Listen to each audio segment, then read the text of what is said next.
I have always believed that motherhood is a kind of unspoken contract. You give everything: time, energy, love, and in return, you expect at least a modicum of respect when your child becomes an adult. Apparently, my son Garrick didn't sign that agreement. At least now that I'm 66 and he's 41, there's no trace of respect left. Mother's Day morning started with a phone call. I was just making tea, thinking about how I would spend the day. Maybe I'd go to the park or sit with a book at a coffee shop on College Avenue.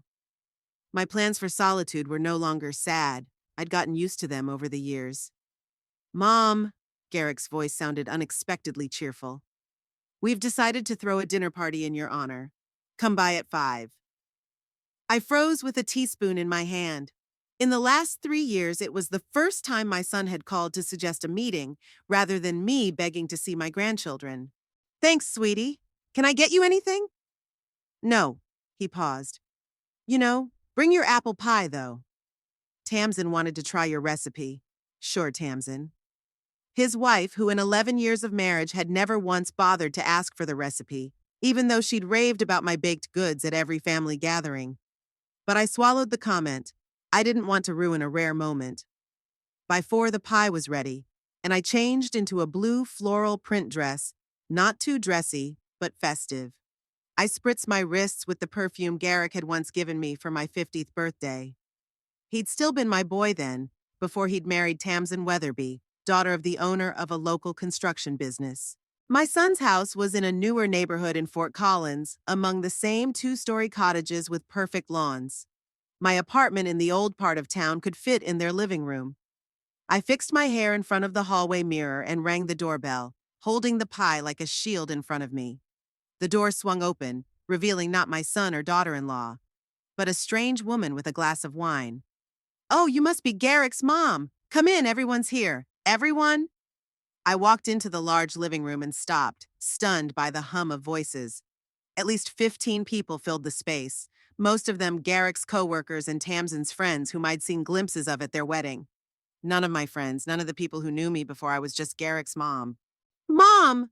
My son finally noticed me and came over, awkwardly hugging me with one arm. This is Winton and Brenda, my partners in the project. And there's Lysandra and Ralph, Tamsin's friends from her book club. I shook hands, smiled, and nodded, feeling invisible at my own celebration. That feeling was intensified when Tamsin finally deigned to emerge from the kitchen in a perfect cream dress and pearl earrings. Merle, how nice of you to come. She pecked the air near my cheek. Oh, you brought a pie. Put it in the kitchen. We'll serve it for tea later. How nice of you to come to a feast in my honor. I swallowed this phrase along with resentment and went to the kitchen. It was already a chaos of half-finished dishes, utensils, and bottles. I put the pie on the only empty spot on the countertop and returned to the living room, where Garrick was pouring champagne. To the most important women in our lives, he proclaimed, and everyone raised their glasses.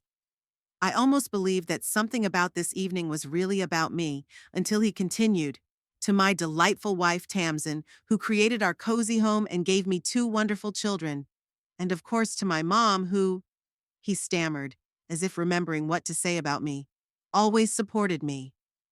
A toast worthy of a casual guest, not the woman who raised him alone after his father abandoned us when Garrick was 4. The woman who worked 2 jobs to pay for his college, who gave up her own life for his future. Dinner started without warning. Garrick clapped his hands and announced that everyone could fill their plates with the dishes spread out in the kitchen.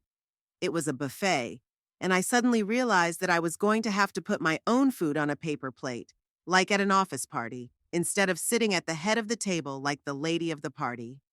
Merle, Tamsin caught me as I was putting on my salad. Could you keep an eye on the dressing? I think we're running low on curry, and there's a spare in the fridge. It wasn't a request, it was an errand, and it was the first of many. I spent the next 2 hours shuttling between the living room and the kitchen, pouring wine, changing sauces, bringing napkins, clearing away empty plates. Garrick didn't seem to notice, engrossed in the story of his latest project at the company, and I told my boss that they either accept my terms or find another purchasing specialist who can masterfully circumvent all those stupid rules. He laughed loudly, and the guests picked up his laughter. I froze with the tray in my hands. Garrick worked for a large construction company purchasing materials. Getting around the stupid rules could only mean one thing: some kind of shenanigans with suppliers. My son, whom I had taught honesty, bragged about his questionable business practices. Mom, he noticed I was listening. Why don't you get some more ice? Oh, and by the way, have you seen my onyx cufflinks? The ones I bought last month?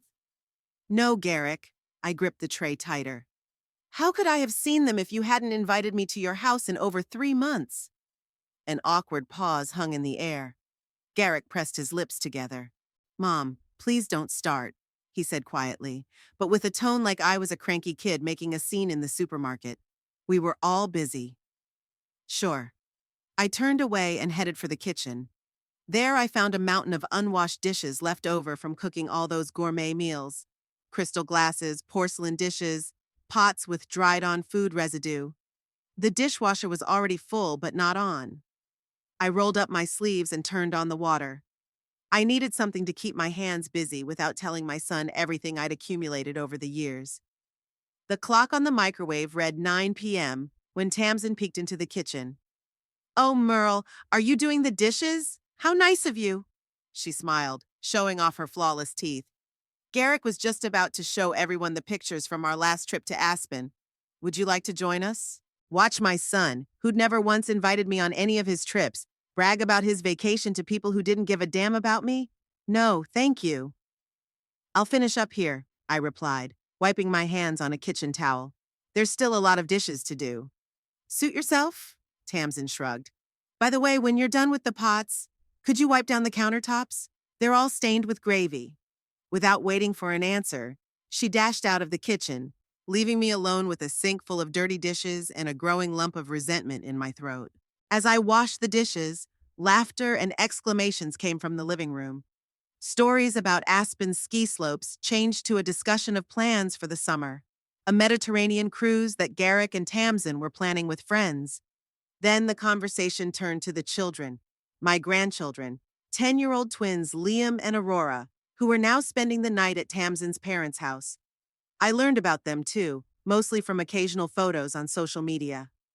The clock read 11 p.m., and I was still standing at the sink.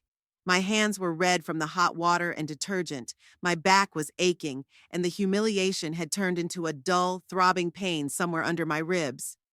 Mom! Garrick's voice snapped me out of my daze. We're going to watch a new show. Are you coming? I turned around. My son was standing in the doorway, holding a glass of whiskey on the rocks. He didn't even look at the pile of dishes, at my flushed hands, at the fatigue that must have shown on my face. No, Garrick. I shook my head. I still have to finish those pots and wipe down the countertops like Tamsin asked. Come on, it can wait until tomorrow. He dismissed it as if he hadn't taught me the never put off until tomorrow what you can do today rule. It won't wait, I said firmly. Besides, I'd have to call a cab home. It's getting late. Oh, yeah. He glanced at his watch as if he'd just now noticed the time. Well, whatever. By the way, you didn't pick up your pie. No one ever made it to dessert. They were all full from the main course. My pie that I baked this morning wasn't even unpacked. It's still on the counter, wrapped in foil. I'll take it with me, I said, putting all the neutrality I could into the words. Great. Garrick was already looking away. And thanks for your help with the dishes. Tamsin really appreciates it. With those words, he disappeared, leaving me alone in the kitchen. I returned to the sink, scrubbing the dried lasagna from the baking dish with renewed vigor. From the living room came the sound of the TV being turned on, laughter and exclamations. It was almost 2 a.m. when I finally finished the dishes, wiped down all the surfaces, and hailed a cab through the app on my phone. The lights were out in the living room. Apparently everyone had gone home or gone to bed. Without even saying goodbye, I walked quietly to the exit, grabbing my pie and my bag. In the hallway, lit only by the dim nightlight, I saw some papers on the nightstand. Some papers that had fallen out of Garrick's briefcase. I glanced down at them and froze. They were invoices from suppliers, with notes that clearly indicated double-entry bookkeeping. What Garrick had been bragging about all evening, his masterful circumvention of the rules, was not just a questionable practice, but a real fraud. I put the papers back down carefully, feeling something cold and hard inside me fall into place. Life may not have taught my son respect, but it had certainly taught me patience. And as it turned out, I now had the knowledge that could change our family dynamic once and for all. The cab flashed its headlights from the street. I walked out of the house, silently closing the door behind me, taking with me not only the untried pie, but also the germ of a plan that was already beginning to form in my head. The morning after a humiliating Mother's Day, I woke up with a feeling of heaviness that had nothing to do with physical fatigue. It was a familiar feeling, a mixture of frustration, resentment, and anger that had settled in me years ago, gradually growing like an invisible tumor. Lying in bed, I stared up at the ceiling of my small bedroom and remembered. Not just last night, but all the moments that led up to it. Lined up, they formed a clear picture, a history of systematic disrespect that I myself had allowed to take root. The first signs came when Garrick turned 18. We lived then in a tiny one-bedroom apartment in the old part of Fort Collins. I worked as a school librarian during the day and an office cleaner in the evenings. Garrick was getting ready for college, and I was saving every dime for his education. "Mom," he told me a month before graduation, "I've decided to celebrate graduation with a trip with my friends." I pulled myself away from darning his shirt. I immediately conjured up an image in my mind of a modest celebration, maybe a trip to a bowling alley or a pizza place with friends. "Sounds great, honey. Where are you going?" "Vegas." He said it casually, like he was talking about going to the movies. "For a week." Jared figured they'd only need $700 each. That's it, $700. An amount equal to my monthly librarian's salary. The money I'd been saving for his textbooks. Garrick. I chose my words carefully. "That's a lot of money. In Las Vegas, you're not even 21. "Come on, Mom." He rolled his eyes. "It's not like we're going to a casino. There's plenty of other things to do. Besides, it'll be a real vacation for everyone." "Do you really want me to be the only loser who doesn't go?" Of course I didn't. Like any mother, I wanted the best for my child. And like any single mom, I felt a constant sense of guilt that I couldn't give him a full family, a big house, a carefree childhood. "I'll see what I can do," I said at the time. What did I do? I picked up extra shifts. I refused the new pair of glasses my doctor had prescribed, and I refused to go to the dentist despite a sore tooth. I gave Garrick exactly $700 before he left. "Thanks, Mom." He hugged me, and in that moment, any sacrifice seemed justified. When he returned from his trip, he didn't tell me anything, but it was awesome. I found a check from a designer clothing store for $200 among his clothes when I was doing laundry. And pictures on his phone, he'd accidentally left it unlocked, of him and his friends drinking champagne at some nightclub. But I didn't say anything. Told myself that it was his life, his choice. The important thing is that he's happy. It was the first time I'd ever consciously allowed him to disrespect me. Not to my rules or my limitations, to my sacrifice. College was the next stage of our estrangement. Garrett got into the University of Colorado, and while it wasn't the most prestigious option, the tuition was still more than I could afford. I took out a loan, mortgaging the only thing of value I had left from my parents, a tiny house in the mountains, the place where I spent the happy summer months of my childhood. "Just study hard," I asked him before I left. "That's all I need in return." Garrick's grades were average. He didn't fail his exams, but he didn't shine. He came home rarely, usually only when he needed something: money, clean clothes, a home-cooked meal. Every visit I met him with the hope of warm communication, cooked his favorite dishes, asked about his studies. In response, I received one-word answers and a quick departure to friends. In the second year, he announced that he wanted to move from the dormitory to a rented apartment with his friends. "It'll be more expensive," I said, mentally calculating my budget. "A little," he shrugged. "But it wouldn't have those stupid dorm rules and curfews." I agreed, even though it meant I'd have to give up the continuing education courses I dreamed of taking. Librarianship was changing, going more and more digital, and without new skills, I risked being left behind. Garrick graduated from college with a degree in business administration. which I'd paid for with a cabin in the mountains and 10 years of savings on everything, including my health. He didn't invite me to the prom. "It's just a formality, Mom," he said on the phone. "A boring ceremony. Lots of people in robes. You won't like it." I stared at the pre-purchased dress hanging in my closet and swallowed the resentment along with the tears. Maybe it really was just a formality. But to me, it was evidence that all the sacrifices had not been in vain. After college, Garrick quickly found a job not without the help of the connections of the father of one of his college friends. He took a job at Bridger Construction as a purchasing associate. His salary immediately exceeded mine, and he moved into his own apartment in an upscale Fort Collins neighborhood. Our meetings became even less frequent. I called him every Sunday, sometimes to check in, sometimes not. I invited him to dinner, offered to stop by with a home-cooked meal, inquired about his life. He responded politely, but without enthusiasm. It was as if he were doing his duty as a son, not maintaining a relationship with the only person close to him. And then Tamsin came into his life. I met her at my friend Unita's Christmas dinner. Garrick unexpectedly accepted the invitation and brought a girl with him, a tall, slender blonde with impeccable manicure and a cold smile. Tamsin Weatherby, daughter of Kermit Weatherby, owner of Weatherby and Sons, a competitor of the firm where Garrick worked. "We met at a charity event," she explained, elegantly taking a bite of my apple pie.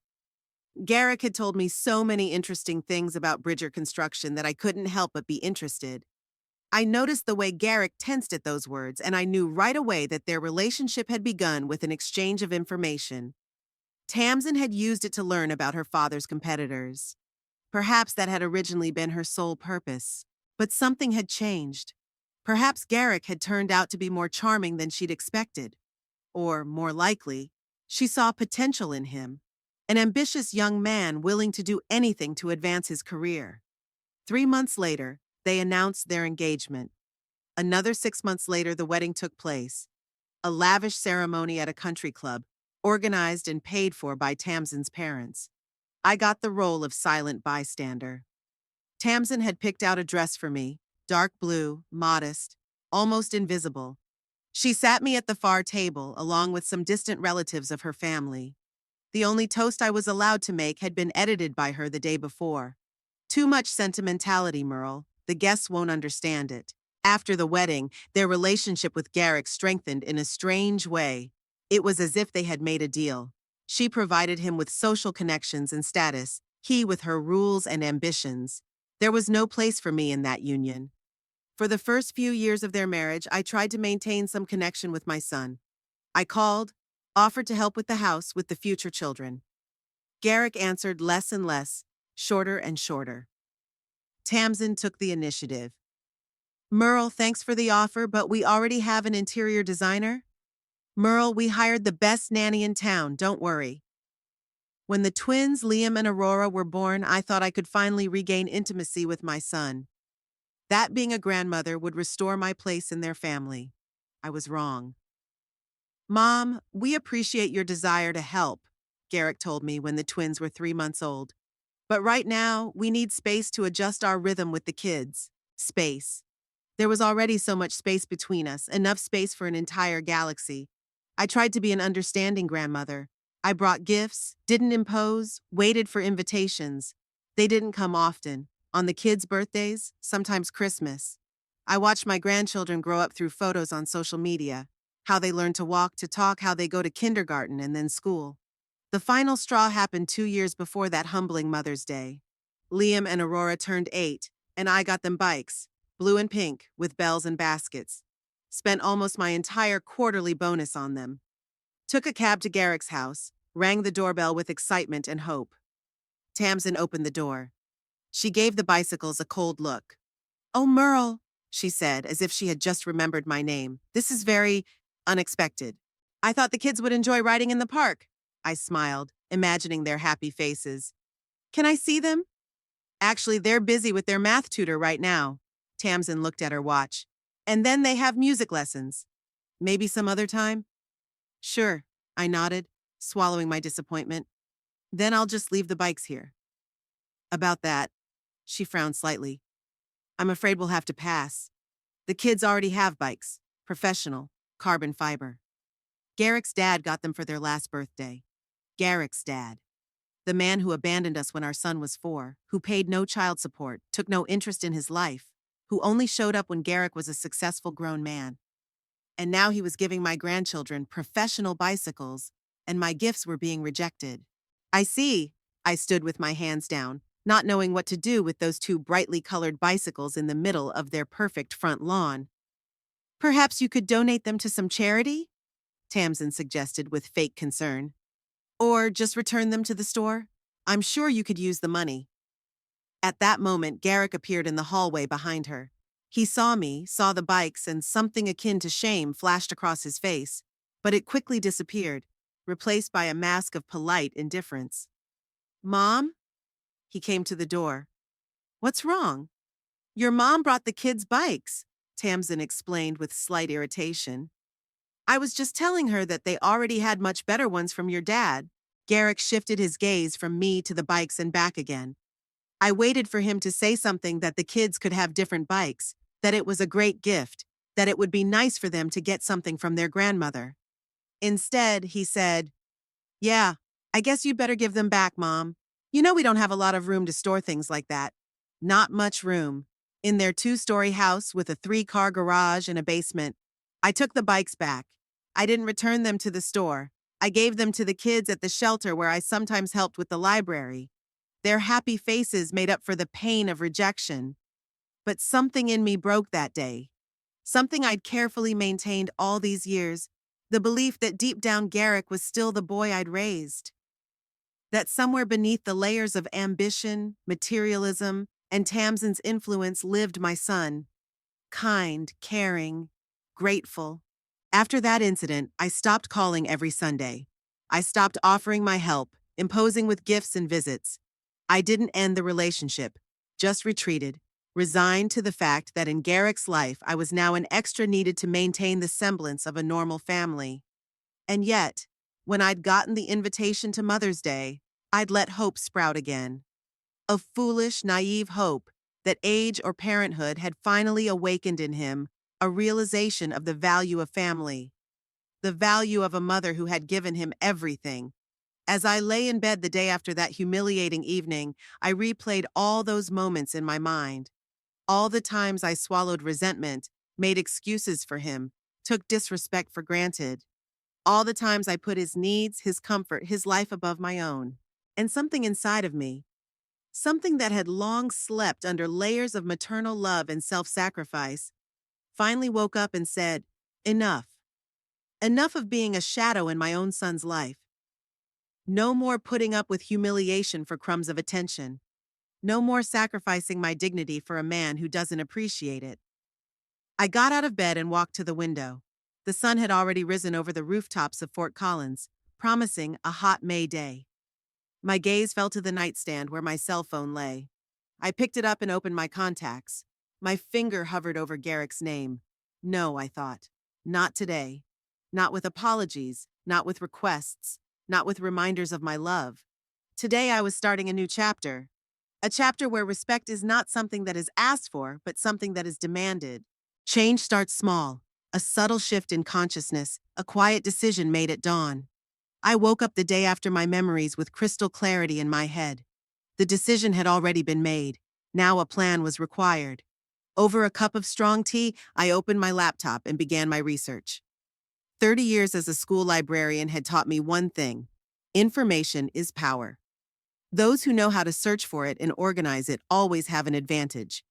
I started with a simple search for Garrick's company, Bridger Construction. The official website looked impressive. State-of-the-art buildings, happy clients, awards for sustainability and innovation. But I was interested in what was behind the glossy surface. Switching to the news tab, I began methodically going through every mention of the company over the past 3 years. After scrolling through dozens of articles about winning tenders and charity projects, I finally found what I was looking for: a short article in a local business newspaper. Bridger Construction has paid a $500,000 fine for irregularities in procurement procedures. Company officials said the violations were the result of unintentional errors in documentation. Unintentional errors. I remembered Garrick's boastful tone at dinner, his words about how masterfully he got around stupid rules. His double bookkeeping was far from unintentional. Further searching led me to the Colorado Chamber of Commerce website, where I found the name of Bridger Construction's CFO, Edison Palmer.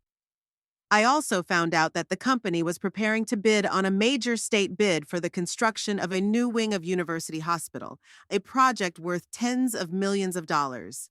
For the next week, I spent the entire week gathering information. Every evening after work in the library, I sat down at my computer and immersed myself in research. I studied the company's structure, its major competitors, government procurement requirements in the construction industry, and fraud laws. I even checked my old cell phone for messages from Garrick complaining about his work. They occasionally slipped in details of his professional activities. A plan began to form on its own. Not a brutal revenge, not a scandal, but a subtle, almost elegant scheme that would allow fate itself to punish Garrick for years of disrespect. On Monday, exactly 1 week after Mother's Day, I took the first step. Waiting until lunchtime, I dialed Bridger Construction's reception desk. "Good afternoon," I said in my most neutral tone. "May I speak to Mr. Palmer?" "What is it about?" the secretary asked. "About the upcoming tender for the construction of the university hospital." I paused. "I have some information that might interest him." After a short wait, a deep male voice answered the phone. "Edison Palmer speaking." "Mr. Palmer," I began, lowering my voice to a barely perceptible whisper, "I'm calling to warn you. Things are happening at the company that could jeopardize your bid." "Who is it?" There was wariness in his voice. "That's not important," I replied.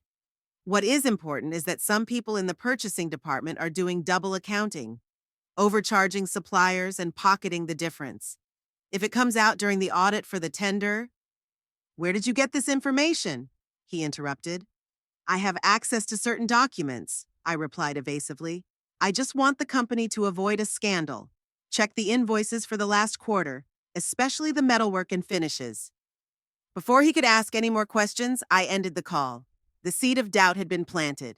The next day, I called the Human Resources Department, identifying myself as an insurance company employee. "I need to verify information about your purchasing specialist, Garrick Hampton," I said with a professional, businesslike manner. "We are processing his application for additional property insurance." "What exactly are you interested in?" the personnel officer asked.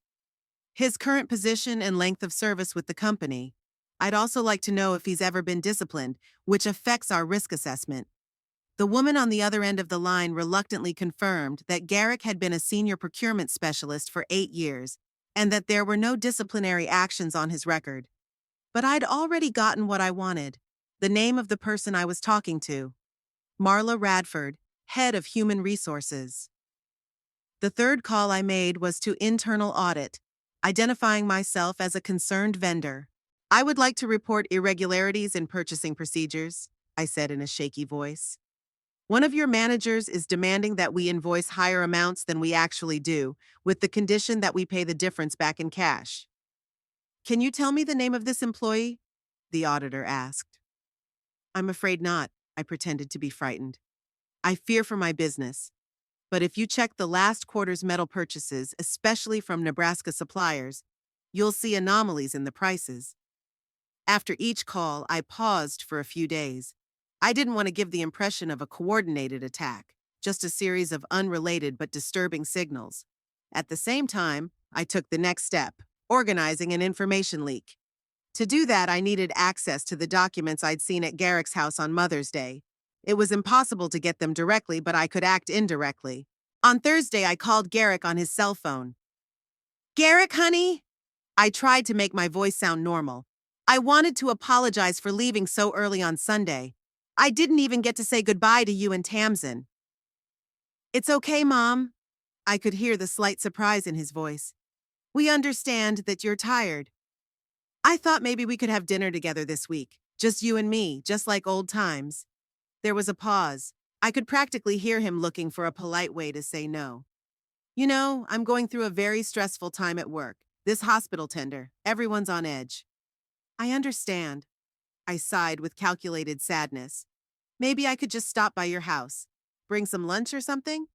Actually, he faltered, Tamsin and I are going to be at a fundraiser on Saturday. The kids are spending the night at her parents' house. Oh, I paused. Well, maybe some other time. Right. The relief in his voice was almost palpable. I'll call you when I'm free. We both knew he wouldn't, but now I had information that the house would be empty on Saturday. Saturday night, when Garrick and Tamsin were shining at their fundraiser, I arrived at their house in a cab. In my bag, I had a neatly wrapped apple pie, ostensibly the reason for my visit. The driver dropped me off at the gate. I walked leisurely down the walkway to the front door, my whole demeanor portraying an expected guest. I rang the bell, waited, then pulled out my phone as if I were going to call someone. My gaze slid to the flower bed next to the porch, where Tamsin always hid a spare key under a decorative stone I'd seen it once when I'd visited. After looking around to make sure the neighbors weren't watching, I picked up the stone, took the key, and opened the door. My pulse was racing like a teenager on a first date, but I forced myself to breathe steady. After all, I wasn't going to steal or damage anything, just get information. There was silence in the house. I walked straight to Garrick's home office, a small room off the living room where he kept his work papers. A briefcase stood by the desk, as if waiting for me. I opened it and began methodically going through the contents. Among the usual papers, I found what I was looking for, a folder labeled Project, clearly related to a university hospital project. Inside were printouts of spreadsheets with vendor prices, estimates, and bingo, Garrick's handwritten notes on the real and official amounts. The difference between the two was sometimes as much as 30%. I pulled out my phone and took clear photos of a few of the more revealing pages. Then I carefully put everything back in its place, closed my briefcase, and left the office. Before I left a pie on the kitchen table with a note. Stopped by to share some home baking.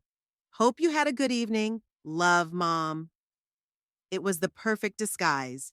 Even if Garrick suspected something, my presence in the house had an innocent explanation. Back at home, I reviewed the pictures I had taken. The material was exactly what I'd hoped it would be. Irrefutable evidence of systematic manipulation of supplier prices. Now I had to organize their accidental leak. To do so, I created a new email address under an alias and sent the photos in 3 directions: to Edison Palmer's CFO, to the company's internal audit department, and, just to be safe, to the Colorado Chamber of Commerce's Ethics Committee. In my cover letter, I wrote only one sentence. You should know how purchasing is really done at Bridger Construction. The final part of my plan was to manipulate social situations to reveal Garrick's true character. To do this, I used the annual charity auction to support the city library where I had worked most of my life. I called the organizer, my former colleague Shannon. Shannon, honey, I have an idea for the auction, I began casually. What if we invite the major construction companies in town? They could make significant donations and get some good publicity in return. That's a great idea, Merle, Shannon enthused. Do you have any specific contacts? Of course, I smiled into the phone.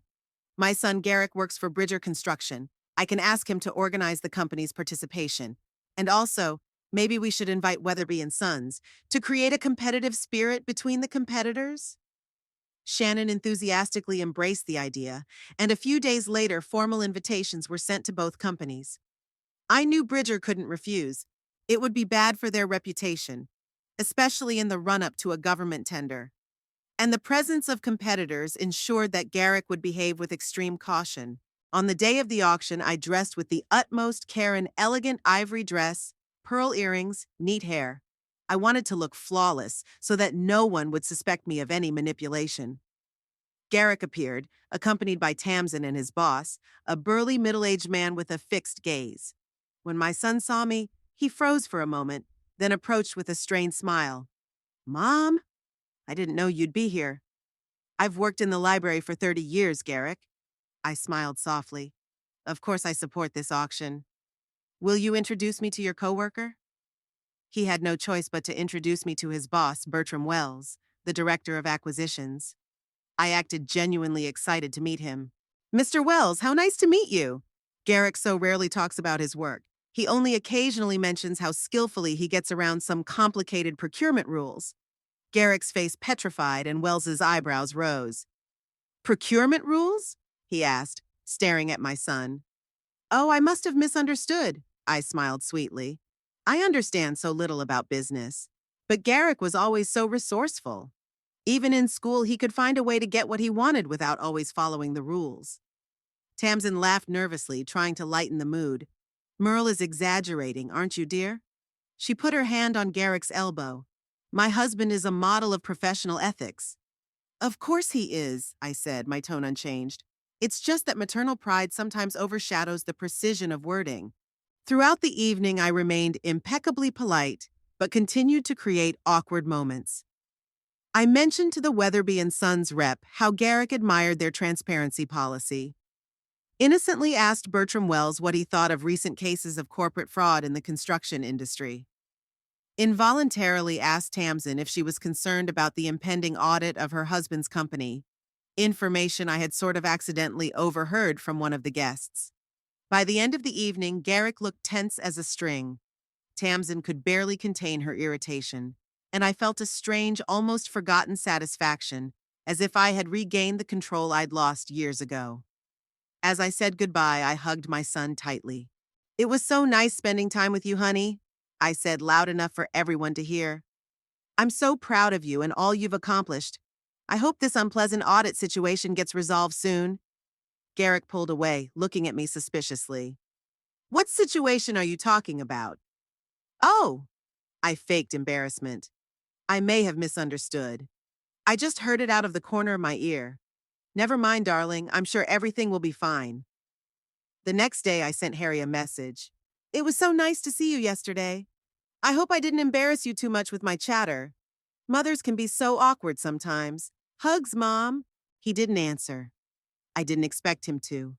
The trap had already slammed shut, though he didn't realize it yet.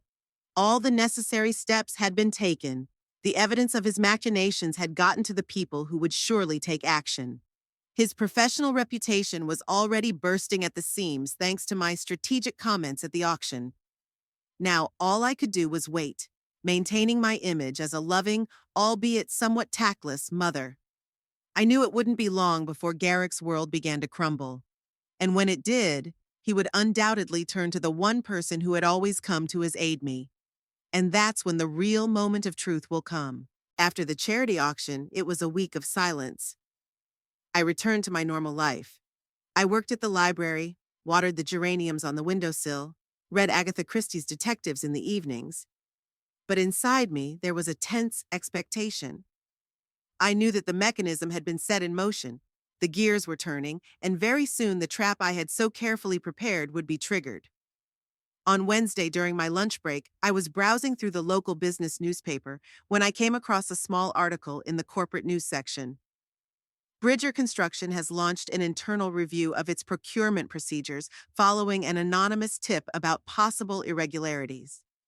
The note was short, no names mentioned, but I felt the first wave of satisfaction. The rocks were starting to fall. I didn't call Garrick, didn't ask him directly what was going on. Instead, I kept a close eye on the news and social media. Tamsin's Instagram profile, usually filled with photos of family dinners and designer outfits, suddenly went quiet. No new posts for an entire week, a telling sign for a woman who used to post 3 or 4 posts a day. The first direct signal came on Friday. My phone rang around 8 p.m. Garrick's name popped up on the screen.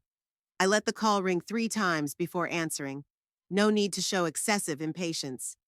Garrick? I said with slight surprise, as if I hadn't expected him to call. Hi, Mom.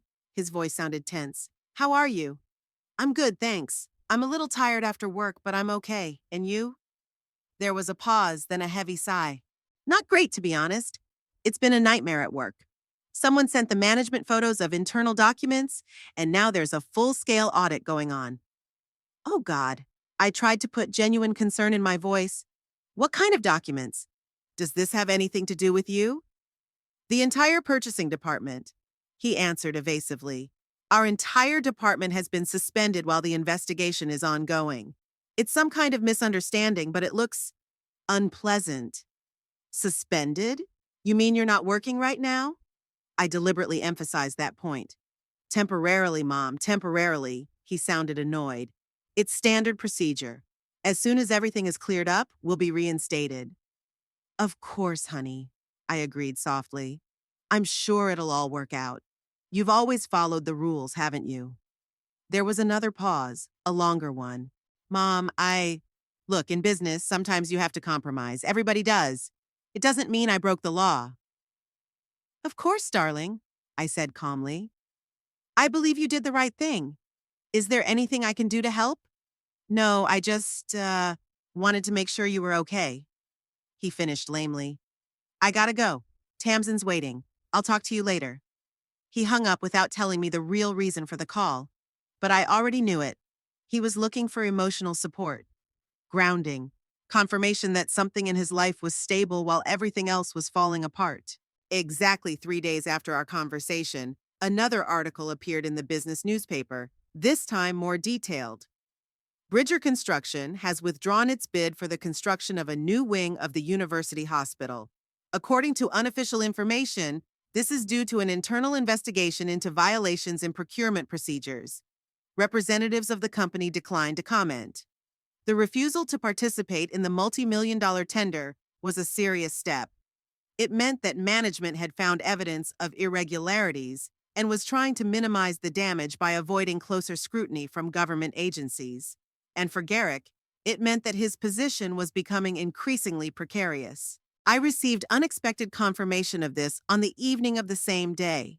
I had been invited to dinner by an old friend, Unita, whom I had once met Tamsin at. After a second glass of wine, Unita leaned toward me with a confidential look. Have you heard the news about Garrick? She asked, lowering her voice. What news? I gave a puzzled look. Oh, God, I'm sorry, she said, embarrassed. I thought he'd already told you. There's a scandal at Bridger Construction. They're saying several purchasing managers have already been fired. Garrick's one of them. I froze with my fork in my hand, pretending to be shocked. Fired? But he was only talking about suspension. Honey, Unita patted my arm sympathetically, it's officially called a consensual dismissal. They've been given the choice of leaving voluntarily or going down for fraud. My niece works in their accounting department, she told me. I can't believe it, I shook my head. Garrick had always been so responsible. Unita looked at me meaningfully.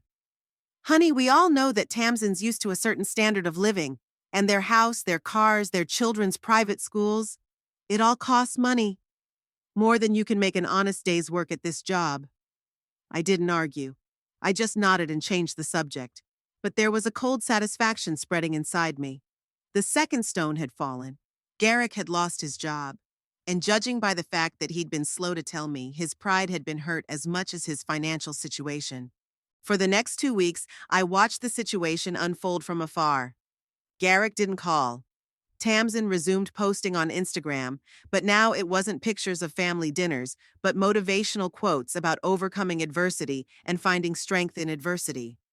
When life gives you lemons, make lemonade.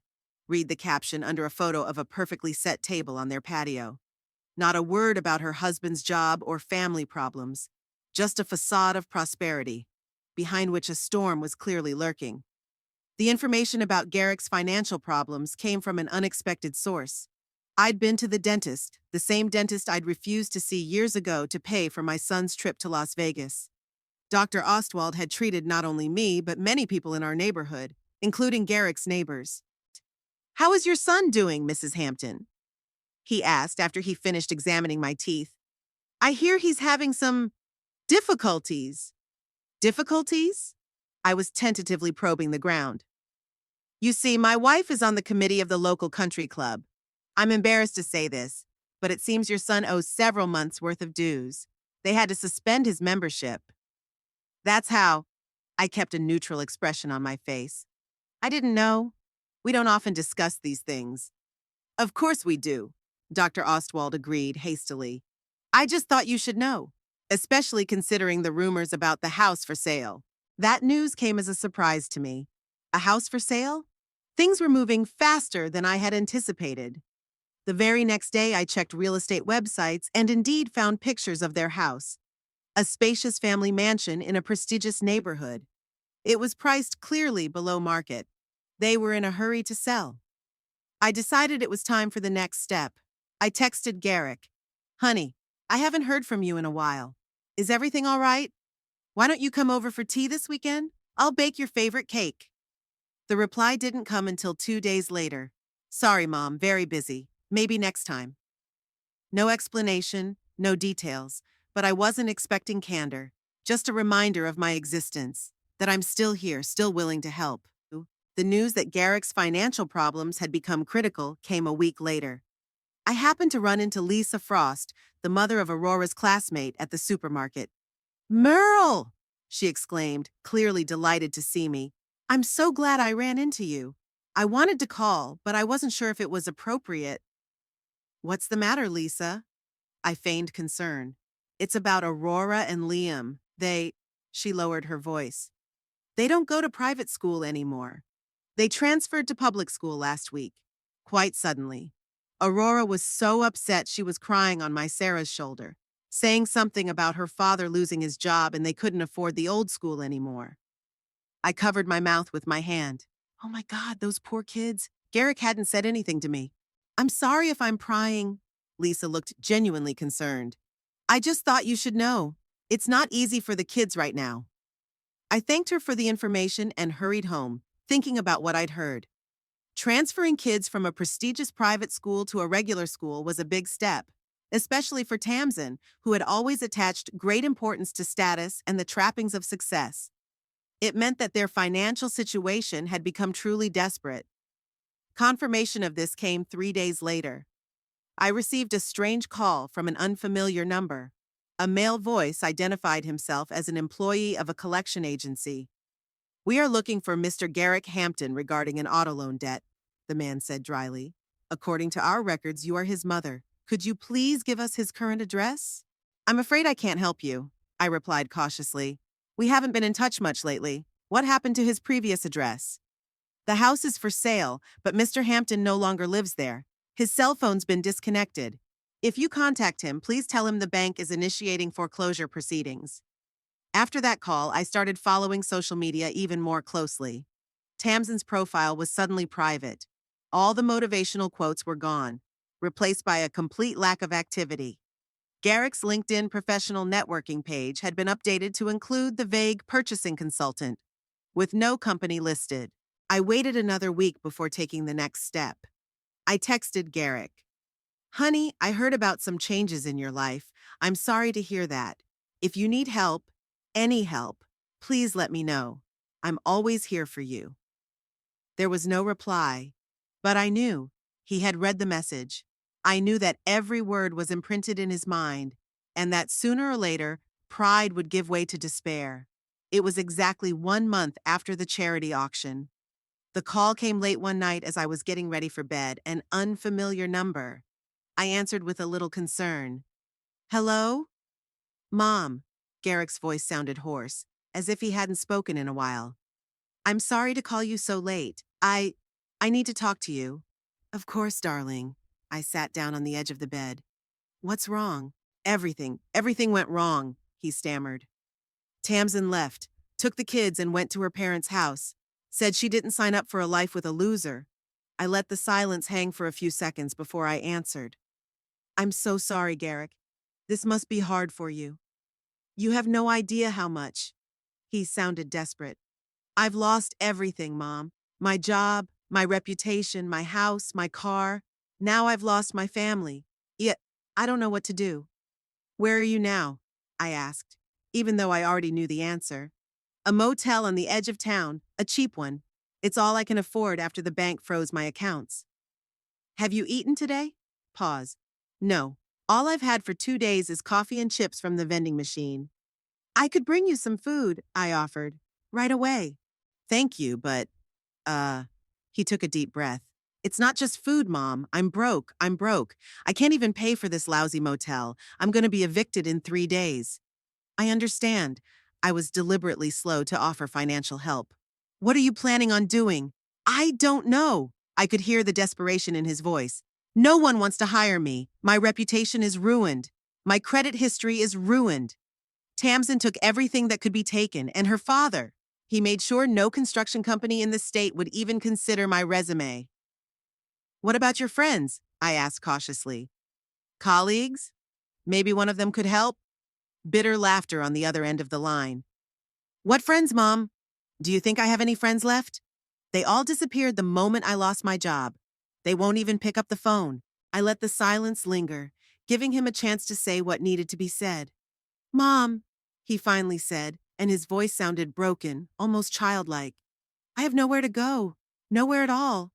Yeah, can I stay with you for a while? Until I get back on my feet? This is it. The moment I've been working towards all these weeks. Garrick, always so independent, so sure of himself, was now asking for help, standing at my doorstep like a beggar. Of course, son, I answered after a short pause. My door is always open for you. When do you want to come? Can I, can it be tomorrow? There was a shy hope in his voice. I have almost nothing left. Just a backpack with the essentials. Of course, I repeated. I'll see you at lunch tomorrow. And Garrick. It'll all work out. We'll figure something out. Thank you, Mom. He sighed with obvious relief. Yeah, I really don't know what I'd do without you. After the call, I sat on the edge of the bed for a long time, staring out the darkness outside the window. The plan had worked even better than I'd expected. In just a month, Garrick's life had gone from a model of success to a complete disaster. He'd lost everything: job, home, family, reputation. And now, stripped of all his bearings, he thought of the mother he'd ignored for so long. Tomorrow he'll show up on my doorstep, not a polite visit, not a reluctant invitation to dinner. He will come as a petitioner, as a man with nowhere else to go. And then I will decide whether to reach out or let him reap the fruits of my arrogance and disrespect. The morning brought a light rain that drummed monotonously on the roof of my apartment. I sat at the window with a cup of tea, watching the droplets slide down the glass, forming fanciful patterns. The clock said 11 o'clock. It wasn't long before Garrick arrived. I deliberately didn't make a special dinner or clean more thoroughly than usual. My small apartment looked the same as it always did, clean but modest. No extra effort, no desire to impress. This meeting was going to be on my terms, not the way Garrick was used to. The doorbell rang at noon sharp. I took my time opening the door, deliberately pausing for a few seconds. Then I walked slowly to the door and looked through the peephole. Garrick stood on the doorstep, hunched over under the weight of his backpack. His usually perfectly styled hair was disheveled, his stubble unshaven for days, dark circles under his eyes. The expensive coat he was so proud of looked wrinkled and damp from the rain. He seemed smaller, as if he had physically shrunk under the weight of his problems. I opened the door and for a moment just stood there looking at him. The 41-year-old man, my son, always so confident and independent, now looked like a lost boy. Hi, Mom. His voice sounded hoarse like a cold. Garrick? I nodded and stepped aside, letting him into the apartment. Come on in. He walked in, setting his backpack carefully against the hallway wall. His gaze slid over my modest apartment, a small living room with a shabby couch, bookshelves, and an old model TV. A tiny kitchen that barely fit a table for two. It was a stark contrast to the luxurious home he'd lived in for the past few years. Thank you for letting me come, he said, taking off his wet coat. Yeah, I really didn't know where else to go. I silently took his coat and hung it on the hook. Then I walked into the kitchen, gesturing for him to follow me. Sit down, I pointed to a chair. Tea? Coffee? Coffee would be great. He sank into the chair with visible relief. I hardly slept last night. I put the kettle on and took out instant coffee. I didn't have the expensive bean varieties he was used to. Garrick watched me with a kind of detached amazement, as if it were the first time he'd ever seen me make a drink without the aid of an expensive coffee machine.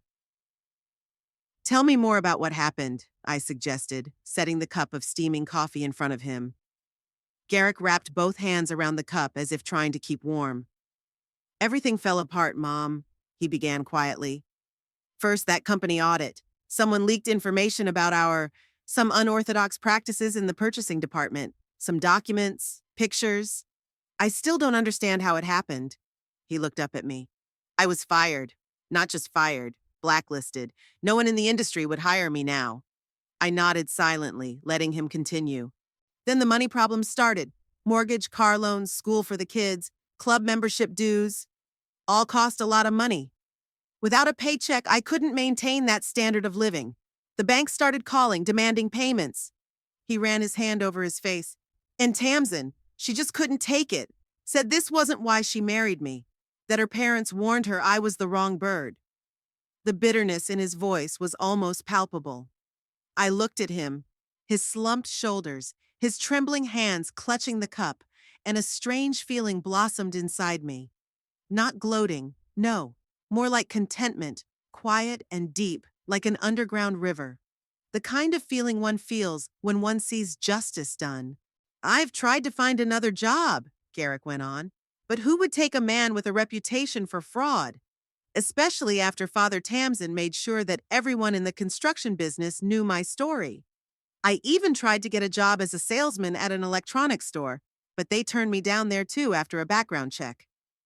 He took a sip of coffee and grimaced, either from the bitterness of the drink or the bitterness of the situation. Tamsin took the kids and moved in with her parents. She'd filed for divorce. Her lawyer has already contacted me. She's asking for full custody of Liam and Aurora. And you know what? I can't even fight it. I don't have money for a lawyer. I don't have a steady income. I don't even have a place of my own. He looked around my kitchen. I have nothing to offer my children. I could see tears glistening in his eyes, but I didn't rush to comfort him. Let him talk. Let him spill his guts. For the last 2 weeks, I'd been staying in a motel on the outskirts of town. The cheapest motel I could find. Yesterday, that money ran out too. Garrick lowered his head. Mom, I know I haven't been a good son. I rarely visited you, rarely called you. I took your help and support for granted. But now I really have nowhere to go. You're my last hope. The moment I'd been waiting for finally arrived. Garrick sat before me, broken, humiliated, stripped of everything that made him important in his own eyes. The man who had looked down on me for years was now asking for help, practically begging. I sipped my tea slowly, gathering my thoughts.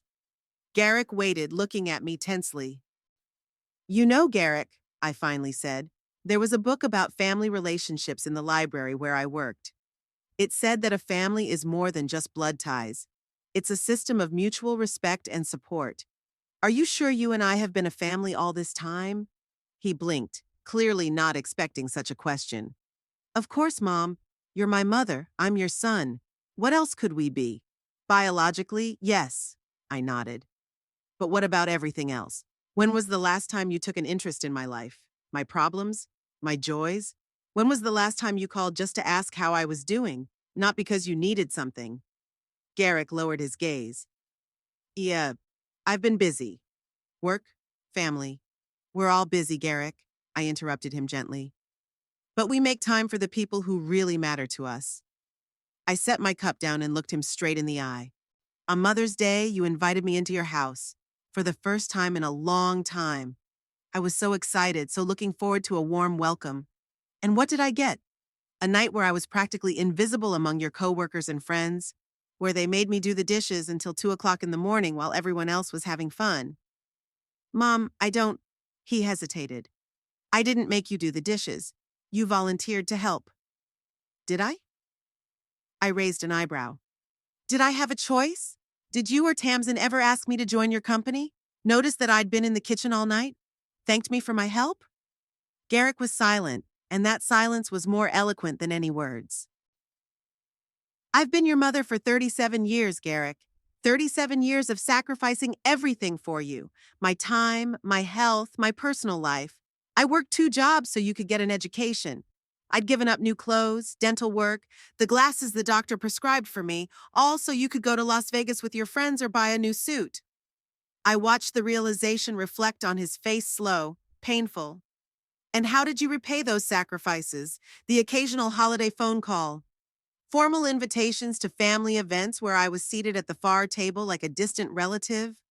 Or maybe by allowing my wife to treat me like a servant. I didn't mean for it to be this way, he mumbled. It's just the way life happened. Tamsin, her parents, their expectations. Life doesn't work out, Garrick, I said firmly. We make choices, Every day, every hour, we choose how we treat the people around us. And your choice has always been obvious. I stood up and walked to the window. The rain intensified, pounding on the glass with renewed vigor. You know what the saddest thing is? I continued without turning around. I still loved you. Despite the neglect, the indifference, the arrogance. I still waited for your calls, enjoyed every meeting, hoped that someday you would remember how close we once were. I turned to him. But now I realize it was an illusion. You only remembered me when you had nowhere else to go, only when all the other doors closed. Garrick looked up at me with a look of despair. Mom, please, I know I've been a terrible son. I realize that now. But give me a chance to make it right. I can change. I really can. Maybe, I nodded. But not here. Not in my house. He froze, unable to believe his ears. What do you mean? I can't offer you a place to live, Garrick, I said calmly. I can't give you money. I can't help you find a job. All I can do is wish you luck with your problems. You're kicking me out? His voice shook. I didn't invite you to live here. I corrected him. I said my door was open. And it is open. You can come and talk, have tea. But no more than that. Garrick rose slowly from his chair. His face was contorted with a mixture of shock, resentment, and sudden anger. I don't believe it, he whispered. You are my mother. You have a duty to help me. I do? I raised an eyebrow. It was odd coming from a man who'd ignored his own obligations to his mother for years. A parent's duty ends when the child becomes an adult, Garrick. You've been a grown man for 23 years. But I have nowhere to go. There was despair in his voice. I'll sleep outside. Maybe, I shrugged. But it would be your choice, not mine. There are homeless shelters. There are social programs. There are plenty of people you could have helped over the years. And then they'd help you now. Garrick looked at me like he was seeing me for the first time. Maybe it was the first time he'd seen a woman with her own principles and boundaries, rather than a convenient, helpful mother. You've changed, he said at last. You've become hard. No, Garrick, I shook my head. I've become free. Free of illusions, free of false hopes, free of toxic relationships, even if that relationship was with my own son. He stood in the middle of my kitchen, confused and lost like he'd never been before. I could see his mind spinning feverishly, searching for the words to change my mind. I can fix this, he finally said. Give me a chance, and I'll prove to you that I've changed, that I've realized my mistakes. Maybe, I nodded. But not here and not now, not because you need a roof over your head. Real change doesn't come from desperation, but from a genuine desire to be better. I walked to the door and opened it. The gesture was unequivocal. I wish you to find your way, Garrick. I really do, but it won't be through my apartment. He stood still for several long seconds, as if he couldn't believe this was really happening. Then he walked slowly to his backpack, picked it up, and slung it over his shoulder. You're going to regret this, he said, walking past me toward the exit. Someday you'll be all alone, and then you'll realize that family is all we have. No, Garrick, I said quietly. Family isn't all we have. We have dignity, self-respect, the ability to distinguish between true love and convenient relationships. And sometimes we have to choose between family and our own integrity. He stopped on the threshold without turning around. You knew, he said suddenly. You knew about the documents, about the audit. You set it all up, didn't you? I didn't answer. But my silence was more eloquent than any words. Garrick nodded slowly, still with his back to me. I'd never realized that my own mother could be so vindictive. And I never thought my son could be so ungrateful, I parried calmly. You see, we were both wrong about each other. He finally turned, and in his eyes I saw a mixture of anger, pain, and surprisingly respect. It was as if, for the first time in years, he saw me not just as mom, but as someone with his own will and strength. Goodbye, Garrick, I said quietly but firmly. He didn't answer. He just turned and walked out into the rain, hunched over under the weight of his backpack and his own mistakes. I closed the door and leaned my back against it. There was an emptiness inside. No triumph, no joy of revenge, not even much sadness. Only the quiet realization that one chapter of my life had finally closed.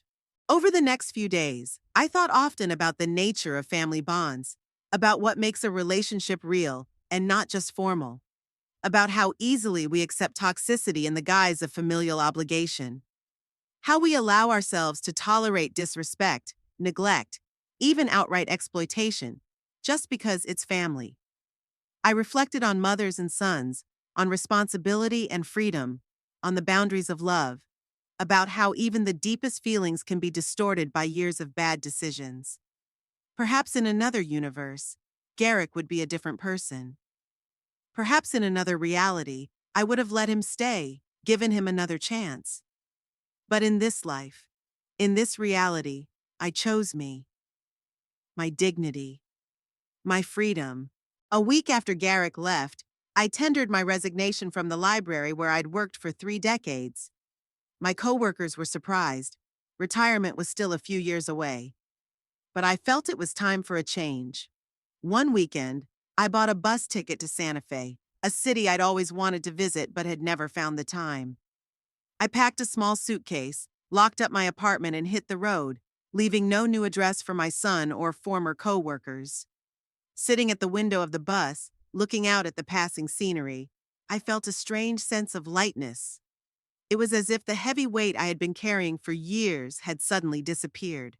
I didn't know what was ahead of me: a new home, new acquaintances, perhaps even a new job. But I knew one thing: this unknown was mine, only mine. In my bag was the book I had begun to write, a story of mother and son, of sacrifice and ingratitude, of revenge and liberation. Not for publication, no, for myself. To release the last vestiges of bitterness, to finally let go of the past. The bus sped down the highway, taking me farther and farther away from Fort Collins, from my memories, from Garrick, and everything that was connected to him. I didn't know if I'd ever see my son again. I didn't know if he would truly change or continue on his path. But for the first time in years, it wasn't my concern, my responsibility, my pain. I was free. And in that freedom, there was no happy ending, no beautiful reconciliation, just the quiet certainty that I had made the right choice. Only the quiet joy of finally being able to live my own life,